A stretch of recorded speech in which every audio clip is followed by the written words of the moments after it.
Assalamu alaikum. Assalam. Yes, brother, your question?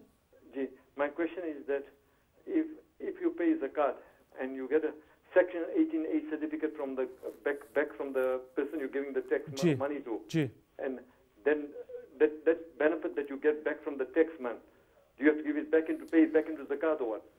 No, you don't have to. And let me quickly explain to you the relationship between you as a donor, the organization as a donee who's receiving it, and SARS in this particular case.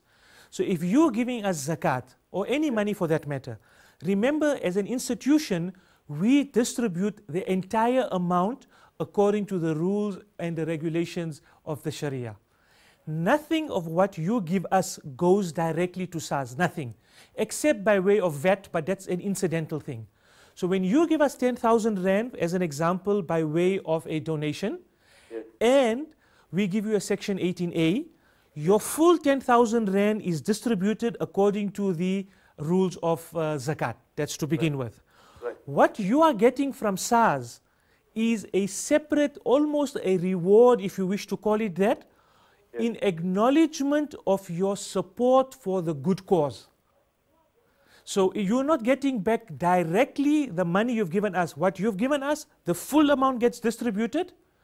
And by the way, more often than not, you don't get any money back. All you get is a reduction in your taxable income. So you don't physically get any money back. You basically get a reduction in your taxable payment, and that's what you're paying on. However, my brother, let me make a suggestion to you. If you still feel that you're not too comfortable with that, then do me a favor. When you get that reduction, or if you should get a refund, then come and give it back to us as a donation, inshallah, as a lillah donation, as a sadaqah donation.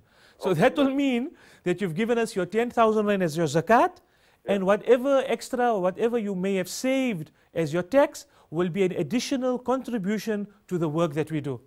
Okay. Inshallah. Jazakallah. Thank you very much. Wa alaikum salam. That's a very good question, okay? And so the relationship between donor, donee, and SARS is limited.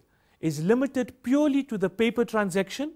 From a donor and donee, our understanding and our contract is you're giving it to us, we distributing it completely. We give nothing officially to SARS. What SARS is giving you, based on a certificate, on a receipt, is a reward for helping the work that we do. Remember that not all institutions and or not all work that you do is 18A compliant, or you can get a tax certificate for. So for example, if you contribute to a madrasa, that disqualifies from a tax exemption. If you contribute for certain causes that is not on the schedule of SARS that qualifies you for a tax exemption or tax certificate, even that donation disqualifies you from receiving an exemption. And that schedule has a list of about 50 items, and of those items, only specific items are deductible, and those are identified by SARS.